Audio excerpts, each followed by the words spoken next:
Hello, I'm Jimmy Lang and I'm from Fairchild Tropical Botanic Garden, and I've been working with the county, and we are out here at Fern Forest, one of the county's finest nature preserves, and we're in an area that we call the prairie. And currently the prairie is, certain areas are overrun with non-native vegetation.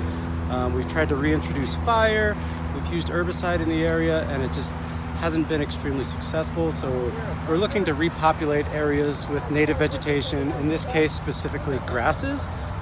Grasses are great forage for gopher tortoises, and we have several gopher tortoises here at the park. So what we've done is we manually removed all of the non-native grasses, and we're installing 3 different species of native grasses, and we're going to seed some native wildflowers as well.